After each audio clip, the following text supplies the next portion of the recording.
నిజానికి ప్రతి క్షణం మనం విశ్వరూపాన్ని చూస్తూనే ఉన్నాం, భావన చేయడం లేదు, అంతే తేడా. మనం చూస్తున్నది విశ్వాన్ని అనుకోవడం లేదు, మనం అనుకోమని చెప్పారు ఆయన. తత్రైకస్థం జగత్కృష్ణం ప్రవిభక్తమనేకదా అపశ్యద్దేవదేవస్య శరీరే పాండవస్తదా. విశ్వరూప సందర్శన యోగంలో 11వ అధ్యాయం. తత్ర ఏకస్థం జగత్కృష్ణం. కృష్ణుడిని అర్జునుడు చూస్తుంటే, కృష్ణుడు విశ్వరూపం చూపిస్తే ఎలా ఉంది అంటే జగత్కృష్ణం, ఈ జగత్తు మొత్తం ఒక్కచోటే ఉన్నట్టుగా ఉందట, ఏకస్థం. కానీ ప్రవిభక్తం అనేకధా, విభాగాలు మాత్రం అనేకం కనపడుతున్నాడు. అంటే అర్థమైపోతుందా అద్వైతం? జగత్తంతా ఒక్కటే, ఊరికే విభాగాలు ఉన్నాయి అంతే. జగదీశ్వరుడు కూడా ఒక్కడే. నిజానికి ఆ జగదీశ్వరుడు జగత్తు కూడా ఒక్కటే. లోపల ఉండే మనస్సు వేరు, మన శరీరం వేరు కాదు కదండి. అలాగా పరమేశ్వరుడు, ఈ పరమేశ్వరుని యొక్క శరీరమే ఈ విశ్వం. ఇక్కడ దేవుడికి శరీరం ఏది అంటే ఒక విగ్రహం కాదు, ఒక రూపం కాదమ్మా. అది ఉపాసకానాం కార్యార్థం బ్రహ్మణో రూపకల్పన. చిన్మయస్య అద్వితీయస్య చిత్కళస్య అశరీరిణః ఉపాసకానాం కార్యార్థం బ్రహ్మణో రూపకల్పన. శాస్త్రమే చెప్పినమాట. చిన్మయుడు, చిత్కళారూపుడు అయినటువంటి భగవంతుడికి రూపకల్పన ఎందుకు జరిగింది అంటే ఉపాసకానాం కార్యార్థం. పూజించాలంటే ఏదో ఒకటి ఉండాలా వద్దా, ఆరాధన చెయ్యాలా వద్దా, ఎదురుగా కనపడాలా వద్దా. మన మనిషి, మన అబ్బాయి అంటే ఎక్కడో ఉంటే అలాగంటే ఎదురుగా కనపడితే ఎంత సంతోషిస్తాం. గరికపాటి నరసింహరావు గారిని మాలాంటి ప్రవచనకర్తలు మీరు టీవీలో చూస్తున్నారు. టీవీ దాకా ఎందుకంటే మీ చేతిలోనే ఉన్నాను నేను ఎప్పుడూ ఆ ఫోన్ వాడాలా. కానీ భగవంతుడి దేవల్ల అందరి ఫోన్లోనూ నేనే ఉన్నాను. ఎవడు ఫోన్ ఇలా టిక్కమని నొక్కని తక్కువమని నొక్కన వస్తున్నాం కదా. మరి అక్కడ చూసిన వాళ్ళు చూసినట్టు ఉండకుండా ఇక్కడికి ఎందుకు వచ్చారండి? పని లేక. ఎదురుగా ఉండాలి, లైవ్ ఇది ఒకటి ఉంది కదా. ఈ లైవ్ కాంక్ష భగవంతుడికి రూపకల్పన చేసింది. ఉపాసకానాం కార్యార్థం బ్రహ్మణో రూపకల్పన. మన కరీంనగర్లో మాట్లాడితే 3500 పైన జనం. తప్పించుకురావడానికి నేను నమస్కారం పెట్టి, బాబు నన్ను ఇంటికి వెళ్ళినప్పుడు రేపు మళ్ళీ నేను వేరే విజయవాడ వెళ్ళాలి అని ఎస్ఐ గారు, సిఐ గారు ఇద్దరిని పక్కన ఎట్టుకుని ఇటు ఆరుగురు ఉంటే వాళ్ళ మధ్యలోంచి బయటపడ్డాను నేను. అంత ప్రమాదమైంది. వచ్చేసారు జనం విపరీతంగా. కార్యకర్తలేమో 300 మందికి సరిపడే హాలు బుక్ చేశారు. 3000 మంది జనం వచ్చారు. మేము ఊహించలేదండి అన్నారు. నాకు తెలుసులంటే నేను చెప్తే బాగుండదని నేను చెప్పలేదన్నాను. నేను అనుకున్నాను, రోజు చూస్తున్నారు, స్మార్ట్ ఫోన్లో చూస్తున్నారు, టీవీల్లో చూస్తున్నారు, మళ్ళీ ఇక్కడికి ఎందుకు వచ్చారంటే ఎదురుగా చూడాలి. అసలు ఆనందం. ఎదురుగా ఏమన్నా నన్ను ముద్దెట్టుకున్నావా, కౌగులించుకున్నావా? నేను దూరంగానే వెళ్ళిపోయాను కదా. అయినా అదో సంతోషం ఉందా లేదా? మానవ మాతృలమైన మా విషయంలో ఇంత సంతోషం ప్రత్యక్షంగా చూడడంలో మీకు ఉంటే పరమాత్మ విషయంలో ఎంత ఉంటుందండి, ఎంత ఉంటుందండి. అందుకని భగవంతుడు రూపం ధరించాడు. ఉపాసకానాం కార్యార్థం బ్రహ్మణో రూపకల్పన. ఆ రూపకల్పనగానే మనం దాన్ని భావించాలి. కానీ మళ్ళీ రూపాన్ని పట్టుకుని వేళ్లాడకూడదు. ఇక్కడ మేము కనపడగానే కనపడ్డారు చాలే అనుకోవాలి. కానీ పంచకుడు కండువాకుడు రాగేస్తే ఇంటికి ఎలా పెడతామండి? జరిగింది ఒకసారి అలాగ విచిత్రం. విజయనగరం దగ్గర సాలూరులో నేను మాట్లాడితే వేదిక దగ్గర చెప్పులు పెట్టా. చెప్పులు వేదిక మీద రావు కదా, ఇక్కడ పెట్టా. 2 గంటల శివతాండవ స్తోత్రం మీద మాట్లాడా 2 రోజుల పాటు. 2వ రోజుని బాగా జనం విపరీతంగా వచ్చారు. సరే మామూలు కిందికి దిగేకి పెడితే నా చెప్పులు లేవు అక్కడ. సరే నేను అనుకున్నా సహజంగా, ఎవరు పట్టుకెడతారు, నా చెప్పులు ఎవరు దొంగతనం చేస్తారండి. అందుకని ఎవరో పాపం మారిపోయి ఉంటే నేను అనుకున్నా వాడి చెప్పులు ఇక్కడ ఉండాలి కదా, పోనీ వేసుకుని ఇంటికి వెళ్ళిపోదాం అనుకున్నా. పరువు పోతుంది. అయినా మరి ఏదో చెప్పులు ఉండాలి కదా ఇక్కడ. పాపం ఎస్ఐ గారు ఒక ఆయన పక్క నుండి ఏమిటండి ఇలా జరిగింది అన్నాడు. అరగంట అయింది, నా చెప్పులు కనపట్ల. ఎవరి చెప్పులు అక్కడ లేవు. దాని బదులు ఉండాలి కదా, పొరపాటు జరిగితే లేవు. ఆయన నా కోసం పాపం అప్పటికప్పుడు దుకాణాలు తెరిపించి, చెప్పులు లేవు కదా మీకు ఎందుకు ఊరుకోండి మేము కొంటాం అని అక్కడ సాలూరులో దుకాణాలు తెరిపించి రాత్రి 10 గంటల వేళ దుకాణం తీయించి పాపం చెప్పులు లేవు.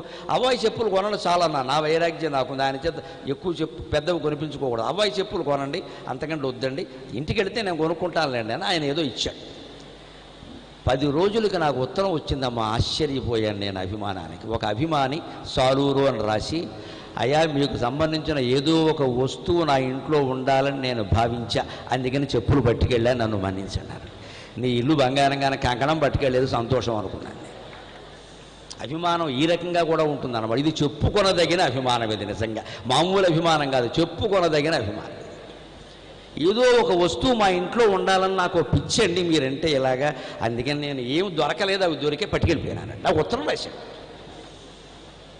మళ్ళీ ఎవరో మాట్లాడదామంటే అందులో అడ్రస్ లేదు, ఒక అభిమాని సాలూరు అంతే. ఇప్పటికి వాడు కనపడతాడేమో అని చూస్తున్నాను నేను.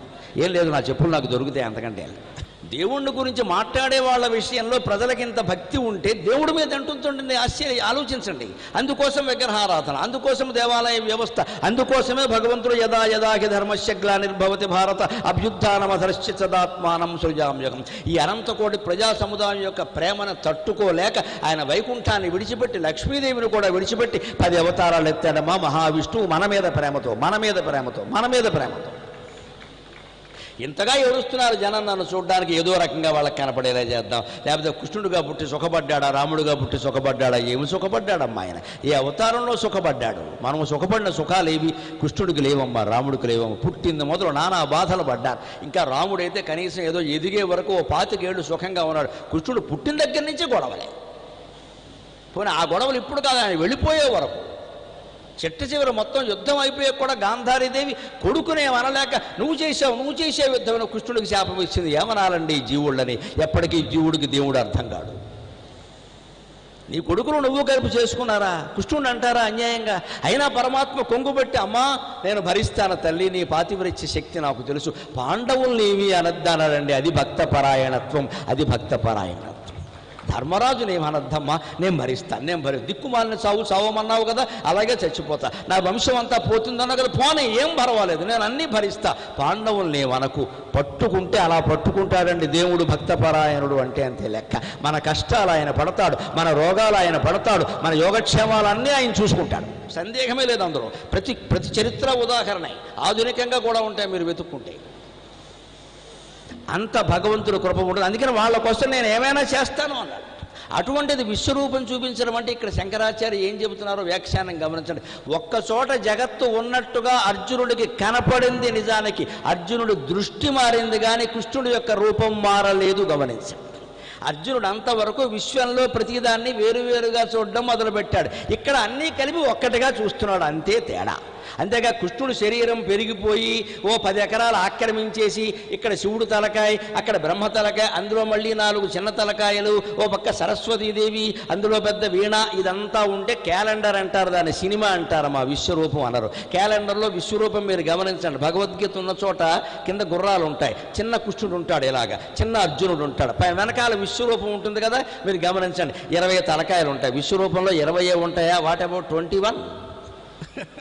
విశ్వరూపం అంటే 20 ఉంటాయా? విశ్వమూర్తిర్దీప్తమూర్తిరవ్యక్ అనేకమూర్తిరవ్యక్త శతమూర్తి శతానన ఏకోనైకస్సవఃకిం యత్తత్పదమనుత్తమం విశ్వమూర్తిర్మహామూర్తిర్దీప్తమూర్తిరమూర్తిమాన్. ఈ విశ్వమే ఆయన మూర్తి అంటే మనం విశ్వరూపం అంటే ఎలా గ్రహించాలి? ఇప్పుడు ఈ క్షణంలో కూడా నేను విశ్వరూపాన్ని దర్శిస్తున్నా, ఈ క్షణంలో కూడా మీరందరూ విశ్వరూపాన్ని దర్శిస్తూ ఉన్నారు. అనేక బాహూదర వక్త్ర నేత్రం పశ్యామి త్వాం సర్వతో అనంతరూపం నా అంతం నా మధ్యం నా పునస్తవాదిం పశ్యామి విశ్వేశ్వర విశ్వరూప. నీ రూపంలో అనేక బాహువులు కనపడుతున్నాయి, అనేక ఉదరాలు కనపడుతున్నాయి, అనేక ముఖాలు కనపడుతున్నాయి, అనేక నేత్రాలు కనపడుతున్నాయి. ఇప్పుడు గమనించండి, నాకు మీ అందరి నేత్రాలు అనేకంగా కనపడుతున్నాయా లేదా? అనేక ముఖాలు ఉన్నాయా లేదా? అనేక బాహువులు ఉన్నాయా లేదా? అనేక పాదాలు ఉన్నాయా లేదా? ఇది అంతా ఒక్కటే రూపం అని భావించడం మానేసి నేను ఏ అజ్ఞానంలో ఉన్నానో, వీరెవరో నాకు భార్య, వారెవరో తల్లి, వారెవరో తమ్ముడు, వీరెవరో పరాయివాడు, ఆయనెవరో కెమెరా మనిషి, ఈ భావనలో ఉన్నాం. ఈ భావన వదిలేసి మొత్తమంతా సర్వమున్నతని దివ్య కళామయమంచు అని భావించగలిగితే విశ్వం విష్ణు, విశ్వం విష్ణు, విశ్వం విష్ణు, విశ్వమే విష్ణువు. విష్ణు సహస్రనామాల్లో 998 నామాలు ఎందుకు రాశారు అంటే ఈ 2 నామాలకి వ్యాఖ్యానం. విశ్వం విష్ణు అనే 2 నామాలకి వ్యాఖ్యానమే రిమైనింగ్ 998. విశ్వం విష్ణువు అని నీకు అర్థం చేయించడం కోసం మహానుభావుడు వ్యాసుడు పడిన తాపత్రయం, అది భీష్ముడు పడిన తాపత్రయం. మనం అది వదిలేసి ఏం చేశాం? మేము విష్ణు సహస్రం రోజు చదువుతాం, 100 మంది కూర్చుని చదువుతున్నాం, 100 రోజులు వరుసగా చదువుతాం. ఈ మెగా ప్రోగ్రాములు దేవుడికి నచ్చవమ్మా, అసలు ఈ ఓడ పెట్టమన్నాడు ఇవన్నీ అంటాడు ఆయన. నేను ఇదివరకు చెప్పాను, మళ్ళీ సరదాగా చెబుతున్నాను. విష్ణు సహస్ర పారాయణ సంఘం అని పెట్టి ఎవరో 5-6 ఏళ్ల క్రితం మేము 1000 సార్లు పారాయణ చేసామండి, 1000సారి చేస్తున్నాం, మీరు ముఖ్య అతిథిగా రండి అన్నాడు. నేను వెంటనే అన్నాను ఫోన్లో, నాకు చమత్కారం అలవాడు కూడా, 1000 సార్లు పారాయణ చేస్తే 1000సారికి విష్ణువు రావాలి కదా, నేను రావడం ఏమిటి అన్నాను. నేను 1000 సార్లు పారాయణ చేసినా విష్ణువు రాలేదంటే విసుగొచ్చి ఉంటుందయ్యా, ఆయనకి మానేసేయని చెప్పాను. నేను రావడం ఏంటి గొట్టంగాడిని ఇక్కడ, నేను వస్తే ఏమిటవుతుంది ఇక్కడ, నాకు పెద్ద దండేస్తావు, నేనే విష్ణువు అంటావు, అక్కడి నుంచి నాకు అహంకారం వచ్చేస్తుంది ఇక్కడ. ఇక నేను శంఖం చక్రం పట్టుకుని కూర్చోవాలి, పెసరట్టు ఉప్మా ఎవరు పెడతారు ఇక్కడ? శంఖం చక్రం పట్టుకుని ఇంటికి వెళ్ళామనుకోండి, ఆవిడేమిటి దేవుడికి ఏం పెట్టకూడదు నైవేద్యం అని ఇంత పెడుతుందమ్మా, చచ్చిపోతాం. 4 పెసరట్లు ఉప్మా శుభ్రంగా తినేవాడిని నేను. దేవుడికి ఆకలి ఏమిటి అంటే ఏమైపోవాలి ఈ ప్రాణి అంటే మమ్మల్ని దేవుళ్ళని చేయకండి దయచేసి, మేము మనుషులమే, మాకు అన్ని రకాల చాపల్యాలు ఉన్నాయి, కాకపోతే కాస్త అదుపులో పెట్టుకుంటాం అంతే తేడా. దేవుడు అయిపోతే ఏమైపోతే ఏముండవు ఇక్కడ, దేవుడికి అదెందుకు ఇది ఎందుకంటే ఏముండవు ఇక్కడ, లేకపోతే అలాగా ఈ పిచ్చి వదులుకోవాలి. విశ్వమంతా విశ్వరూపమే. అర్జునుడు విశ్వమంతటినీ కలిపి కృష్ణుల్లో చూడలేదు, శంకరాచార్య వ్యాఖ్యానం అలా రాలా. అంతవరకు వేరువేరుగా దర్శిస్తున్న విశ్వాన్ని ఒకే రూపంగా దర్శనం చేశాడు. ఇప్పుడు మనం కూడా చూడాలంటే శంకరాచార్య ఉదహరించిన ఉపనిషద్ వాక్యం ఏంటో తెలుసా? శ్వేతాశ్వతరోపనిషత్తులో ఉంటుంది అద్భుతమైన మాట. ఆ వ్యాఖ్యానం ఏడాది క్రితం శంకరాచార్య వ్యాఖ్యానంలో చూసినప్పుడు ఒళ్ళంతా గిల్లుకున్నాను నేను, ఎంత గొప్ప సాహిత్యం మనదని. యదా చర్మవద్ ఆకాశం వేష్టయిష్యంతి మానవాః తదా దేవమభిజ్ఞాయ దుఃఖశాంతో భవిష్యతి. ఇంత పొడుగు ఆలోచించాల్సిన పని లేదయ్యా విశ్వరూపాన్ని చూడాలంటే. ఇంతవరకు ఈ చర్మం నీ శరీరానికి కవర్ అనుకుంటున్నావా లేదా? కప్పేసింది. ఈ చర్మం నా శరీరానికి కవర్, అంతే కదండి. ఈ చర్మం దాటి ఉన్నదంతా నేను కాదు, ఈ హారం నేను కాదు, ఈ కండువా నేను కాదు, ఈ కంకణం నేను కాదు, ఈ ఉంగరం నేను కాదు, ఎందుకంటే చర్మం దాటి ఉన్నాయి. కానీ ఈ వేళ్ళు, ఈ చేతులు, ఈ మెడ, ఈ కాలు అన్నీ నేనే కదా, నాలో భాగమే కదా. ఇలా అనుకోవడం మానేసి ఆకాశం నీ శరీరానికి చర్మం అనుకో. యదా చర్మవద్ ఆకాశం వేష్టయిష్యంతి మానవాక. ఈ విశాల విశ్వాన్నంతా పైన కప్పులా కనపడుతున్న ఆకాశం ఉంది, అదే నీ శరీరానికి చర్మం అనుకో. నీ శరీర భ్రాంతిని నువ్వు వదిలిపెట్టు. అప్పుడు దేవం అవిజ్ఞాయ, దేవుడితో సంబంధం లేకుండా, దేవుడు ఉన్నాడు లేడు అని అనవసరపు చర్చలన్నీ చేయకుండా, నీకు దేవుడున్నా కలిసి వచ్చేది ఏమిటి? దుఃఖం పోవాలంటావు అంతే కదా. నాకు సుఖం కావాలి, దుఃఖం పోవాలంటావు. నీ దుఃఖం దూరమైపోతుంది. ఎందుకంటే విశ్వమంతా ఒక్కటే అని భావించినప్పుడు ఎవరికి ఏం సుఖం కలిగినా మనకు కలిగిందనే అనుకుంటాం, ఎవరికి ఏ దుఃఖం కలిగినా మనకు కలిగిందనే అనుకుంటాం. అప్పుడు విశాల విశ్వరూపాన్ని మనమే సాధించగలుగుతామండి. అది శంకరాచార్య వ్యాఖ్య, అది శంకరాచార్య వ్యాఖ్య. విశాల విశ్వ భావన మనం చూడడమే విశ్వరూపం. అంటే మీరు బజార్లోకి వెళ్ళారు, సంతలోకి వెళ్తారు కదా, సోమవారం సంత, మంగళవారం సంత ఉంటాయి కదా, అక్కడ ఒక్కసారి ఆలోచించండి. మీ కూరగాయలు మీరు కొనుక్కుంటూ మీరు తిరుగుతుంటే పక్కన 3 మంది గోల్ చేస్తూ ఉంటారు, కేజీ 10 ఎక్కించాం, కేజీ 10 ఎక్కించాం, 10 కొంటే 2 ఫ్రీ, 10 కొంటే 2 ఫ్రీ, రకరకాల అయిపోతుంది సరుకోను కొన్ని రకాలు, వెళ్ళిపోతావేటమ్మా కొనకుండాను కొన్ని రకాలు, ఇన్ని కేకలు వినపడతాయి. ఎంతోమంది ఎన్నో రకాలు కొంటారు. ఆ సంతలో ఉన్నప్పుడు మీ పని మీరు చూసుకొచ్చారు, కానీ మిగిలినవి ఏమన్నా మీకు పట్టాయా? పట్టలేదు కదా.